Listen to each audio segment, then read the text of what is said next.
The ghost entered my dreams again last night.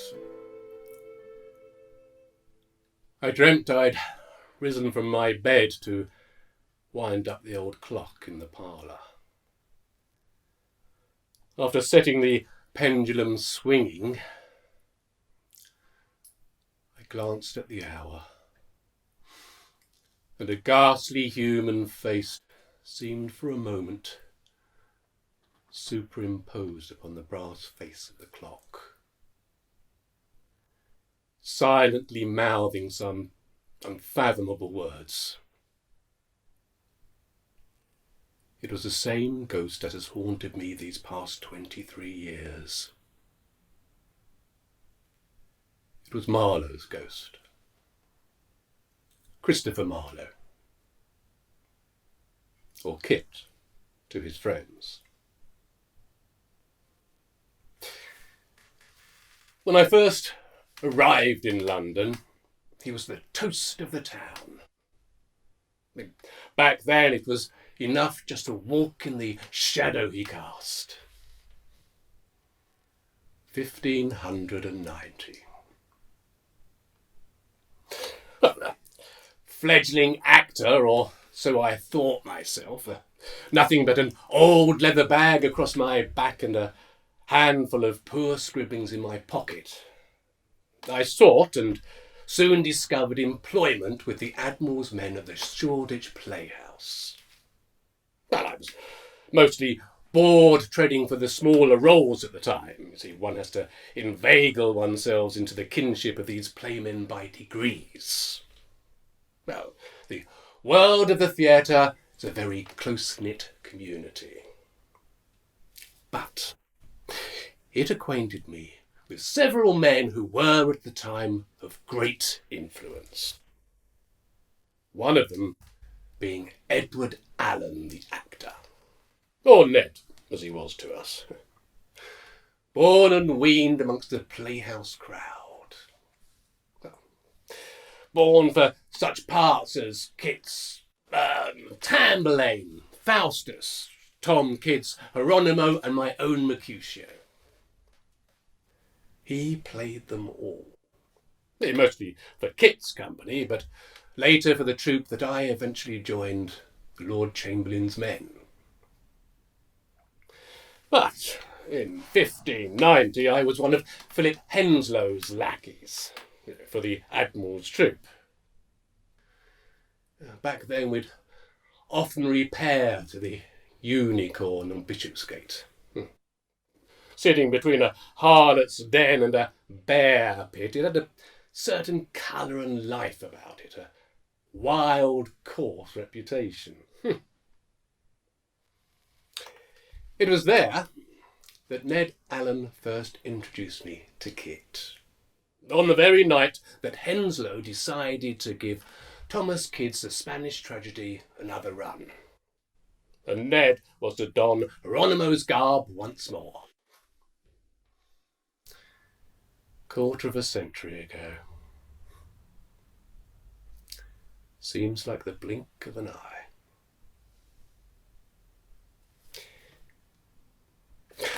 How would I describe Kit Marlowe? Small, thin, intense, and undeniably attractive.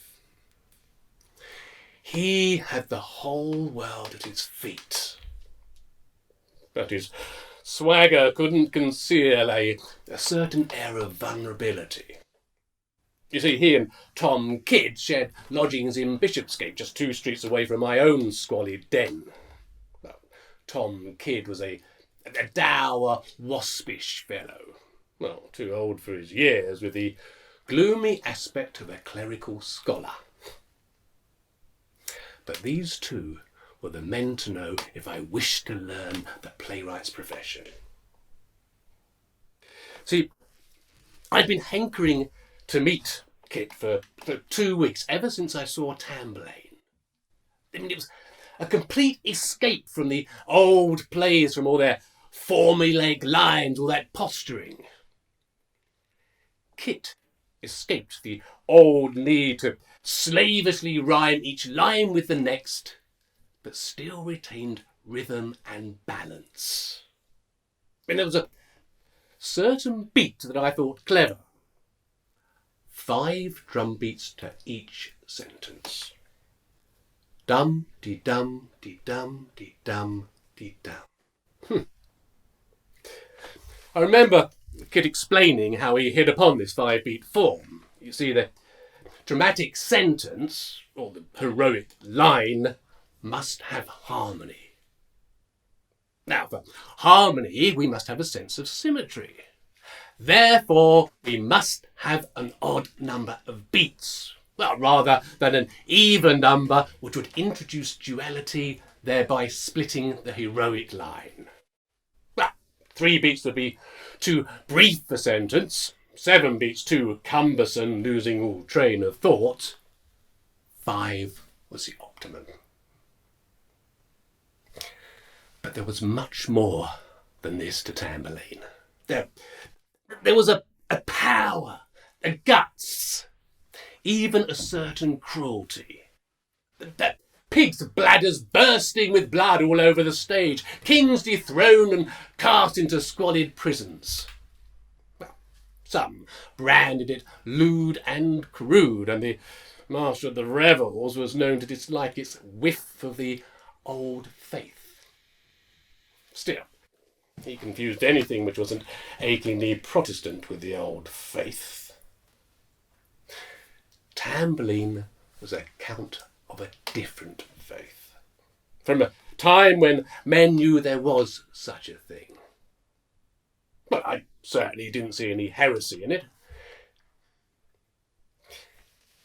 No, it's a pity we lived, and still live, in an age where accusations of heresy can be made so readily.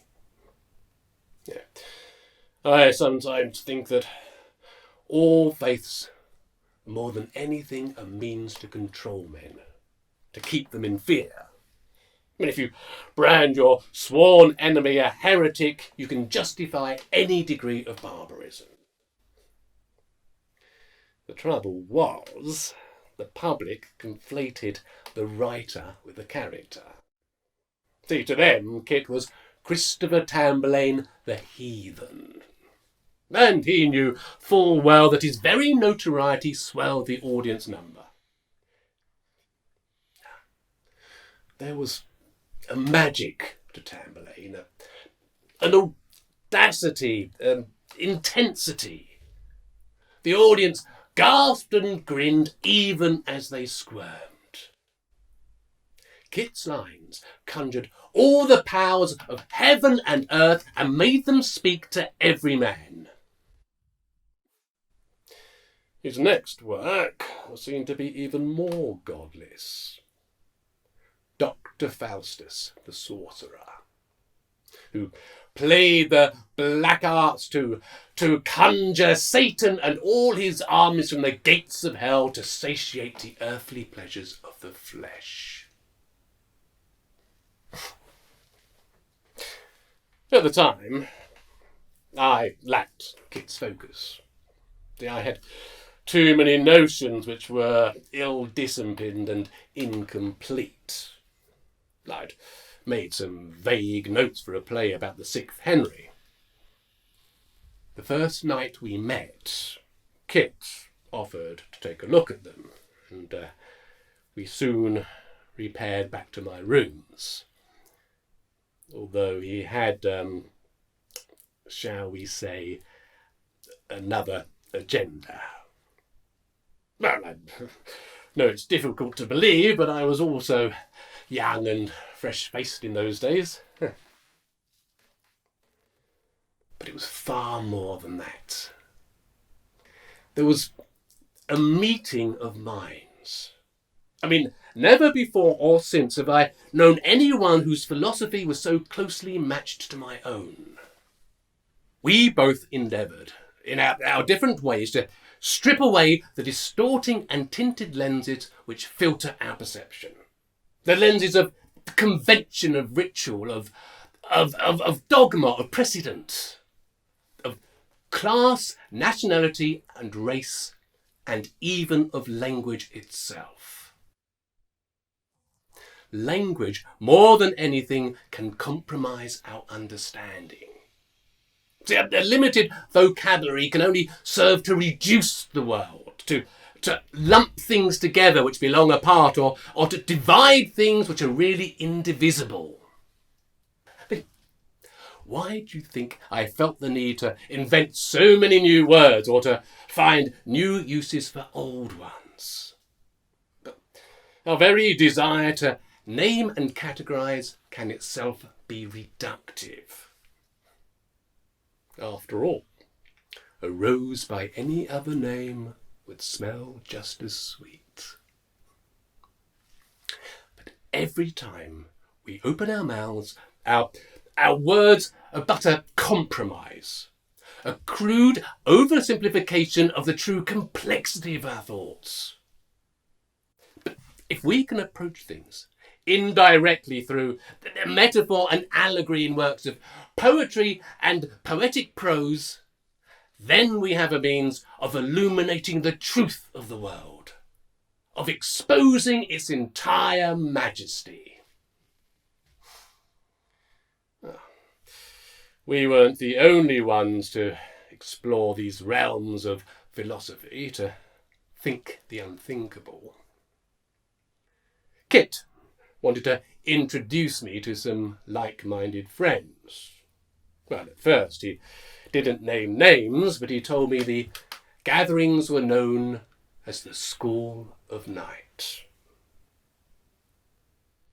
The first meeting I attended took place at the home of Sir Walter Raleigh, no less. Raleigh himself presided at the head of a table laden with fine goblets and strewn with charts and scrolls. There were terrestrial and celestial globes, a magnificent brass astrolabe, and various mysterious philosophical instruments.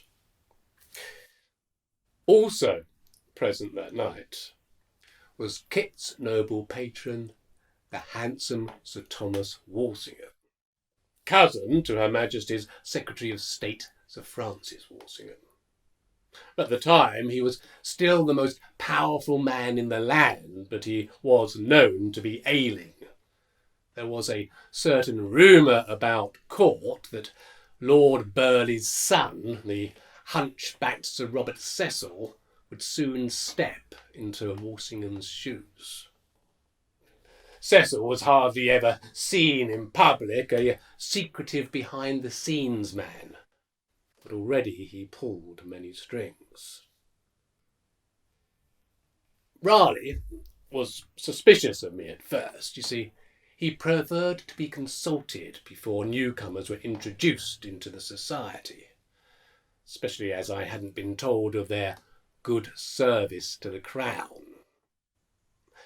See, that evening I discovered that Raleigh, Thomas Walsingham and Kit had all been dispatched on various foreign escapades for Her Majesty's Secret Service in the name of Sir Francis.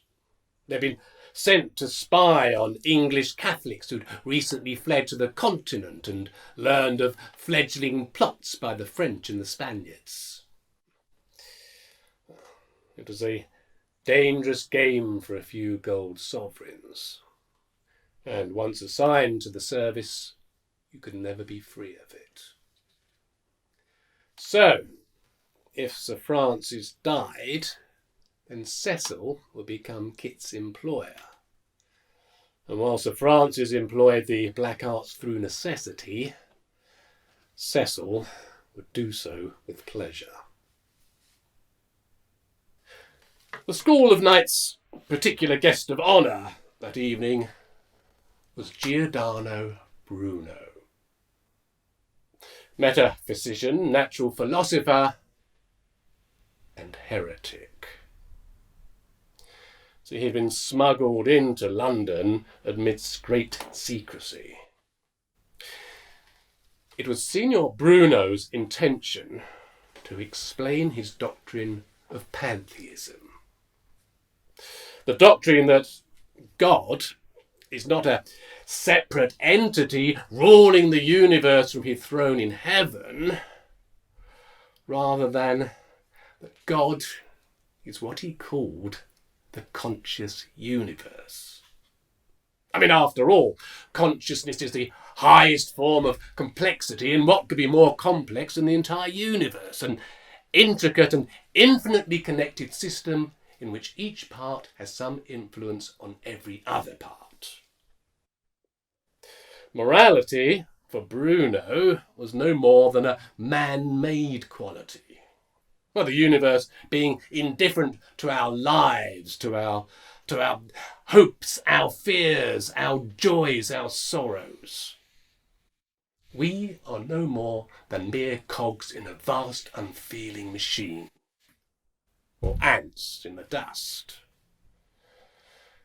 Moreover, for Bruno, Christ was no more than a moral philosopher very much akin to the Stoic school. Well, a few short years after our meeting, it came as no surprise when I discovered that Senor Bruno had been hung upside down naked in a square in Rome and then burned at the stake.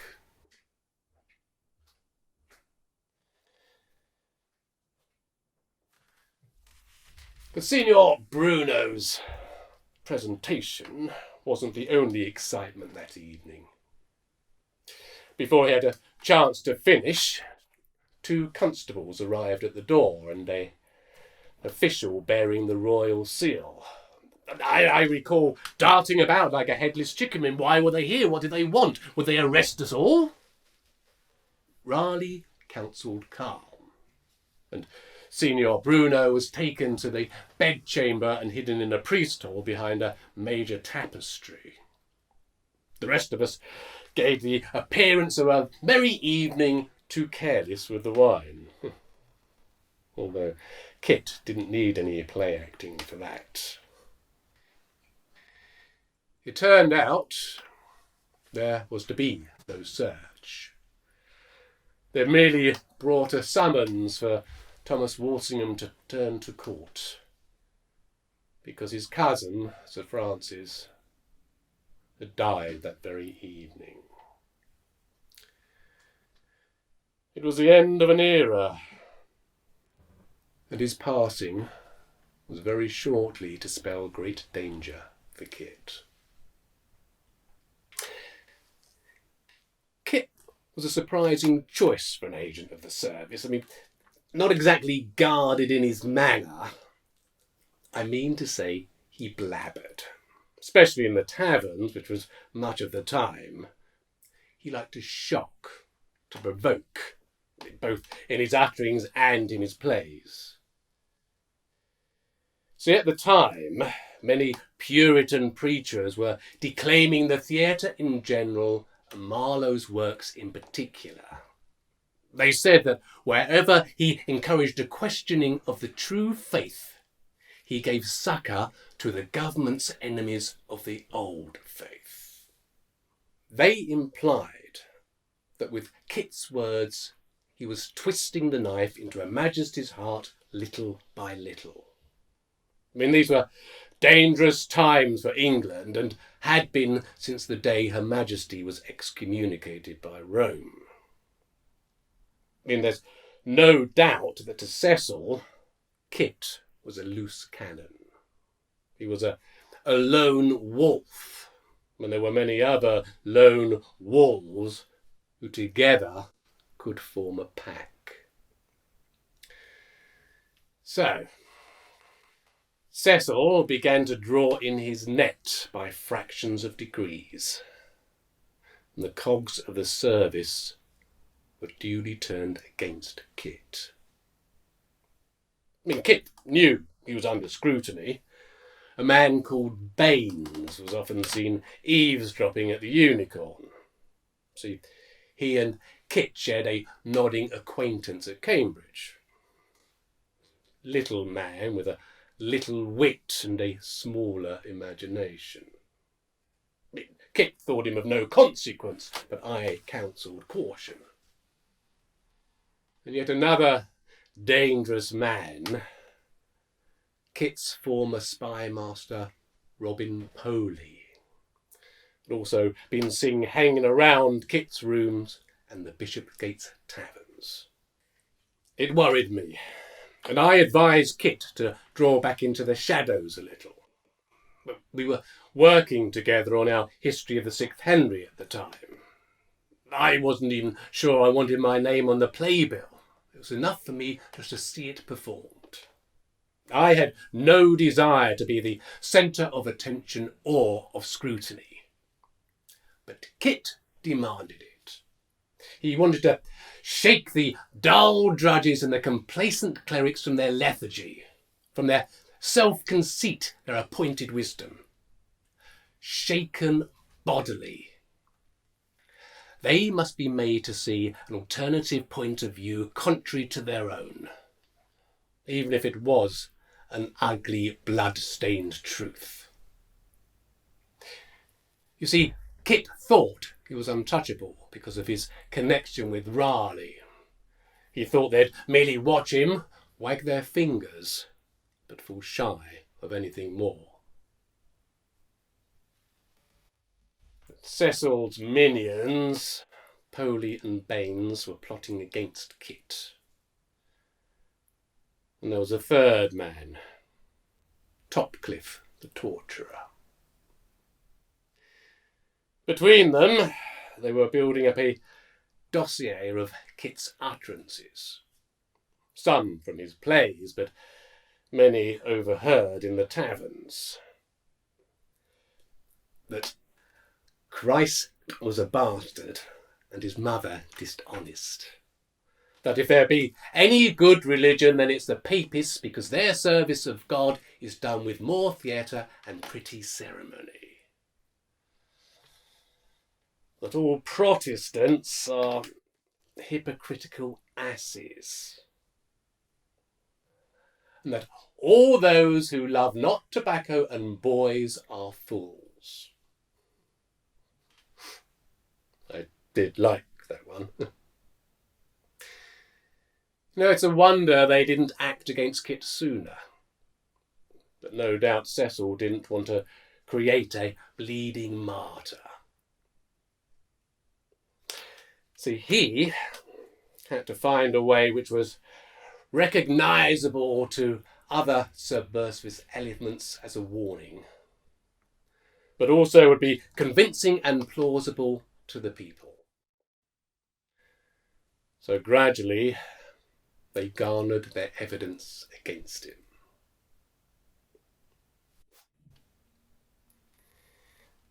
Now, Cecil had an adopted brother, Henry Wriothesley, the 3rd Earl of Southampton, known to many as Harry, the Earl of the Playhouses, although he didn't care for the epithet.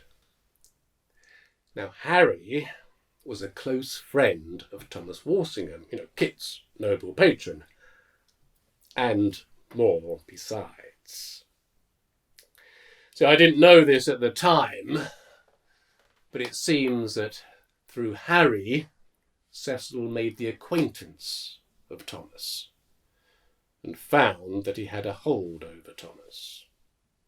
After all, it wouldn't bode well if his intimacy with Kit were to become bandied about the court.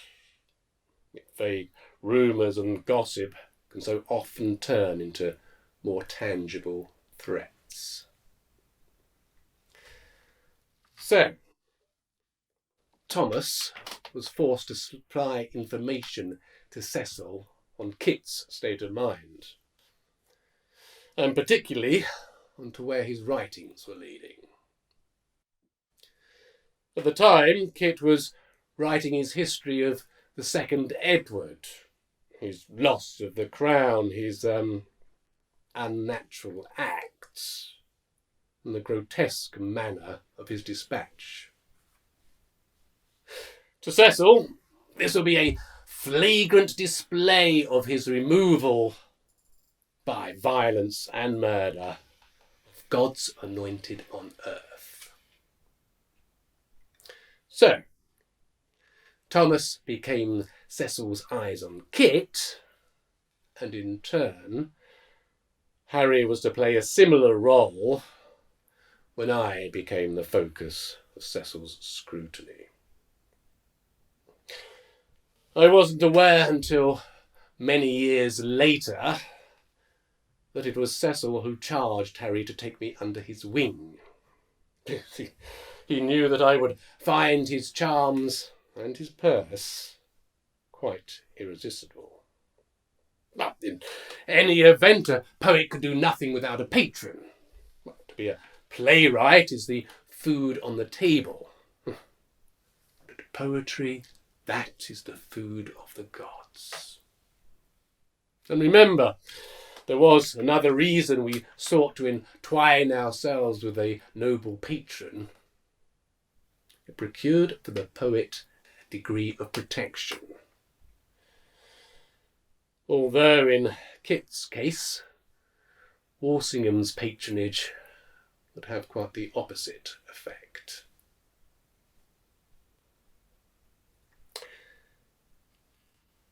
I first encountered Harry at the Unicorn. Thomas Walsingham introduced us, and the noble L inquired after my humble scribblings.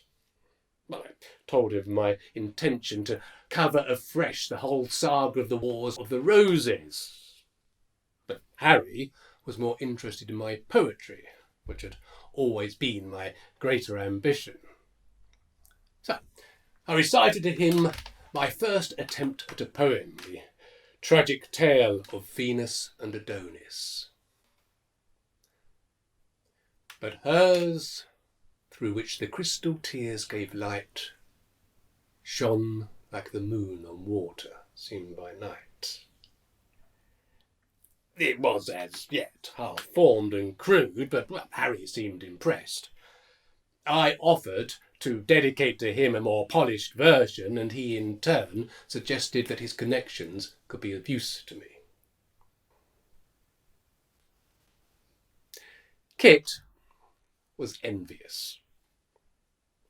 He complained that he had several plays to his name, but as yet hadn't managed to secure such noble patronage. Well, this was meant as a jibe against Thomas, but our talk was interrupted by Ned Allen rushing into the tavern. There'd been a raid. The militia had ransacked Kit's lodgings, taken his papers and his books. But what was worse, his fellow lodger, Thomas Kidd, had been taken to the Bridewell and hauled before Topcliffe for questioning. He'd been accused of heresy, aiding and abetting. Thomas Kidd was known to be a pious fellow, which would no doubt strengthen their case. And if he refused to blacken Kit's name, whatever persuasion his lady of the rack was lacking, his thumbscrews possessed in abundance. Of course, it was Kit they were really after. A notice pinned to the door of his chambers demanded his immediate attention at the Star Chamber, the court of inquiry for nobles and celebrities. I knew something like this would happen. Thomas Kidd was to be laid out on Topcliffe's rack, all because of his association with Kit. Perhaps we were all to be dragged down with him. Kit thought it wouldn't come to this, a stern lecture before the Star Chamber, and that's all. He'd been a naughty child who must now bow low and repent before his masters. They wanted to see him writhe and squirm. Kit had a mind to give them quite another sort of spectacle.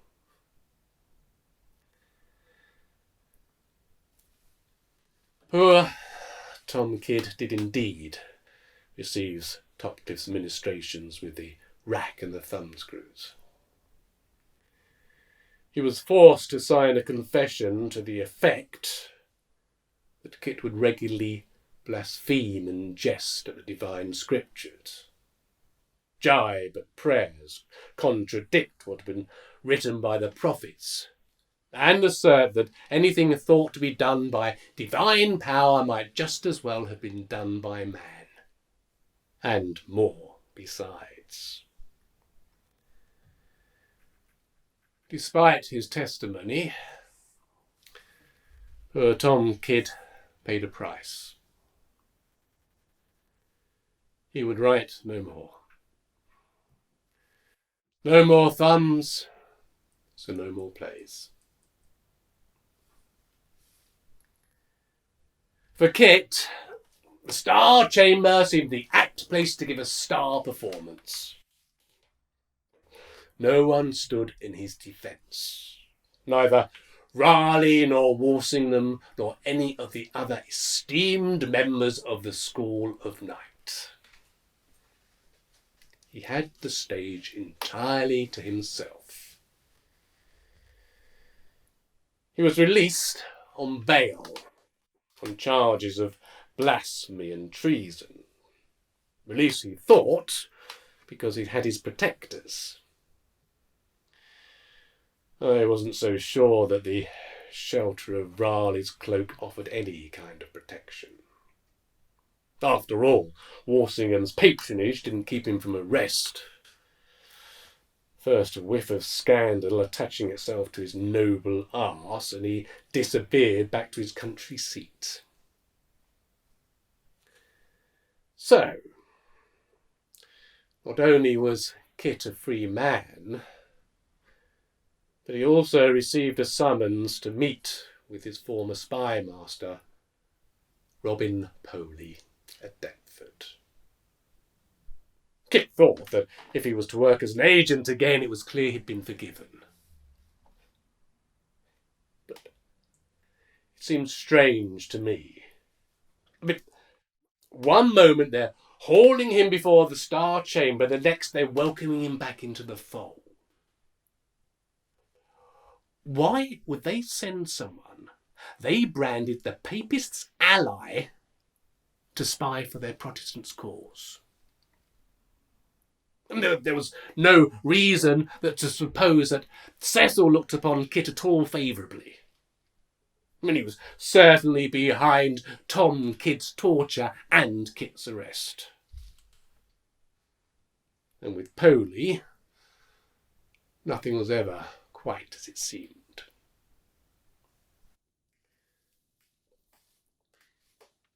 Kit was supposed to meet with Poley at Widow Bull's rooming house on the Deptford Strand. I offered to accompany him to Deptford. Kit was unwilling at first, but we agreed that I would wait nearby. So I knew a tavern on the Strand, and Kit was messaging me when the meeting was over. So, on the 13th day of May, 1593, Kit meets with Poley in Deptford, fully expecting to be dispatched to France or the Low Countries. Well, he was indeed to be dispatched. One last dispatch upon God's green earth.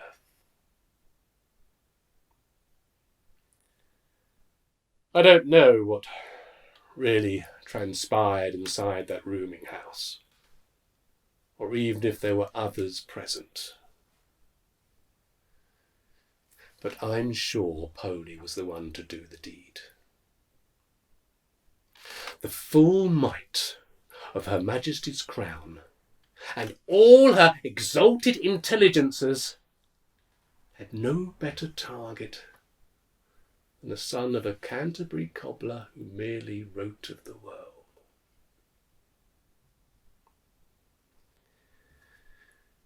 The hours rolled by and I'd received no message from Kit. So I left the tavern and made my way to the rooming house. There was no answer to my knock, but the door was ajar, so I entered with some trepidation. I called, but received no reply. The house appeared empty. But then, in the back room, I found Kit lying beside the hearth, in a pool of blood.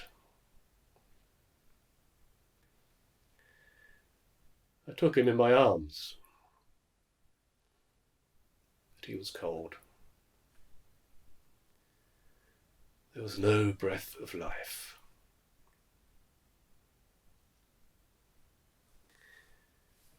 His final act was ended. His final stage, a bare room and a cold floor. His final prop, his own blooded knife. The tragic hero lay alone.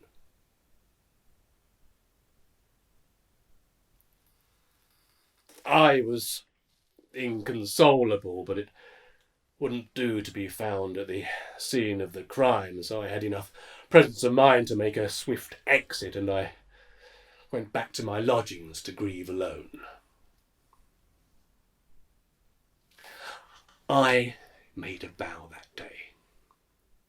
One way or another I would get my revenge on Robert Cecil. As long as we both lived, I swore I would be a thorn in his side.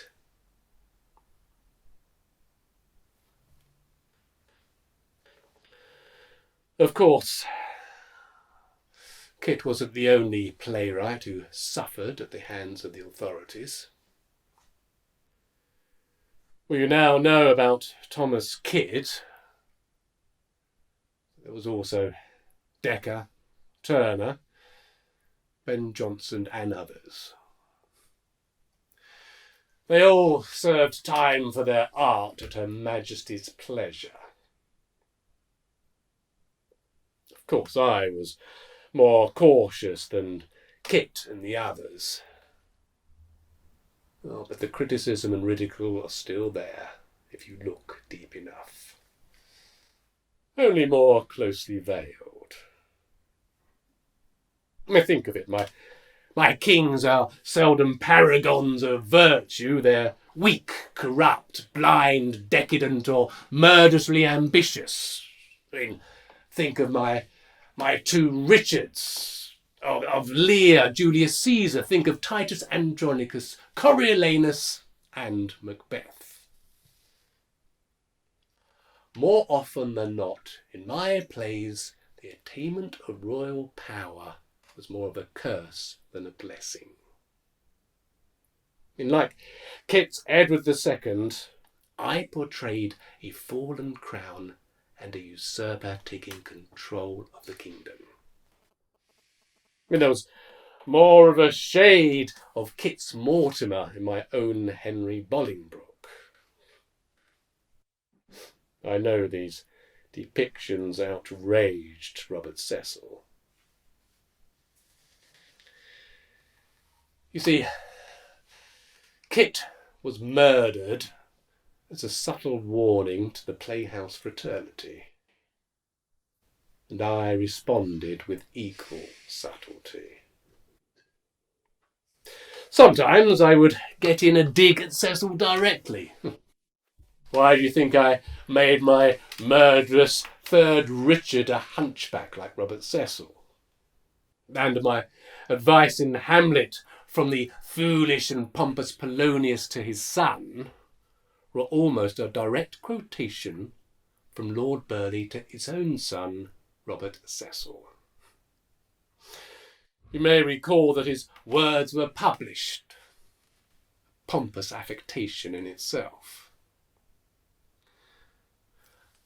And then there was my most direct reference to Kit's murder in As You Like It, when Phoebe spoke of a great reckoning in a little room. You see, the coroner's official verdict had Kit murdered in a tavern brawl, supposedly arguing over the reckoning. What hokum. And then, just in case Cecil was in any doubt that I was referring to Kit, I littered the play with Ganymedes and shepherds. You see, to me, Kit was always the shepherd of the playwrights, the one who led us all. And remember his lyric, the passionate shepherd to his love. And years later, I paid homage to the shepherd in The Merry Wives. To shallow rivers, to whose falls harmonious birds sing madrigals.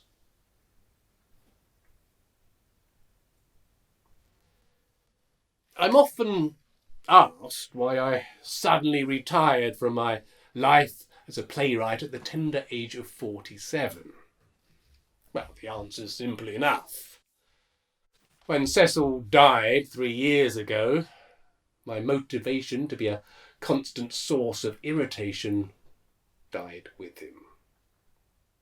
You see, 2 things motivate men above all else: the desire for immortality and the desire for revenge.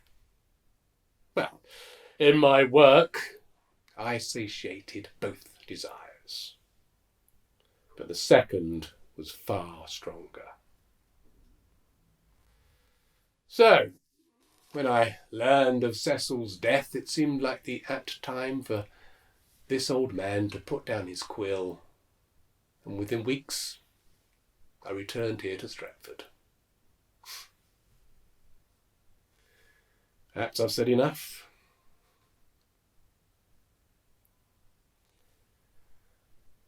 I eventually became estranged from Harry, the Earl of the Playhouses. Of course, I didn't know back then that he only became my patron because ordered to do so by Cecil. It wasn't until many years after Kit's murder that I discovered, through Baines of all people, that Harry was put up to the job by Cecil precisely to keep an eye on me and to garner evidence against Kit. And more importantly, that he knew in advance of Cecil's intention to have Kit struck down.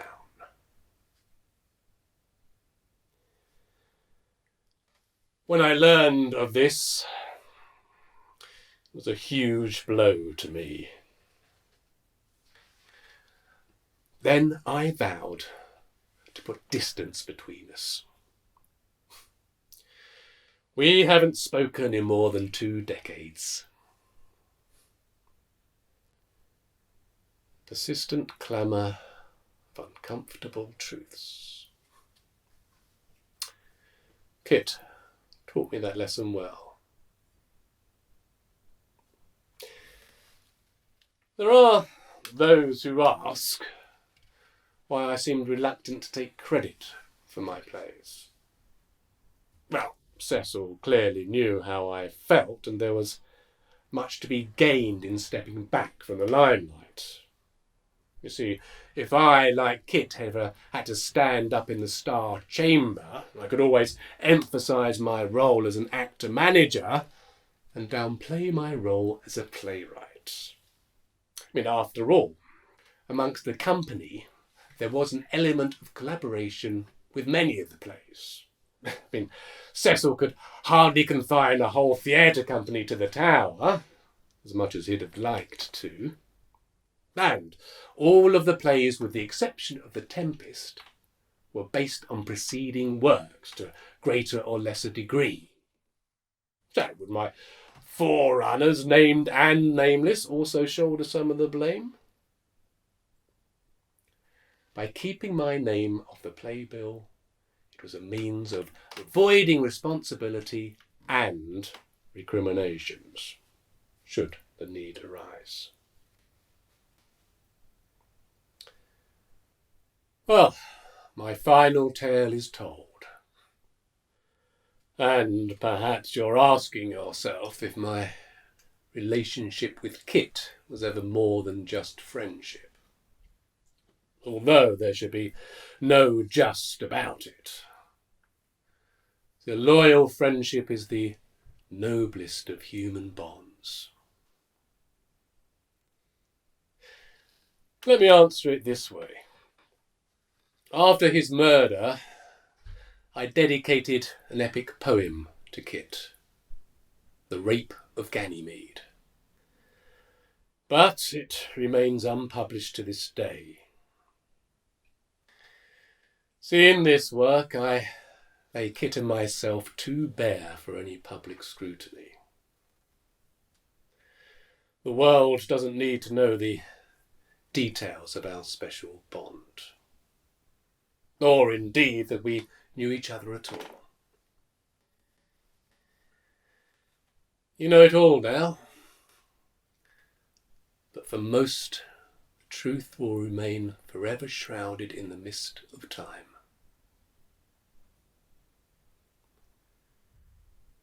Dead shepherd, now I find thy words of might.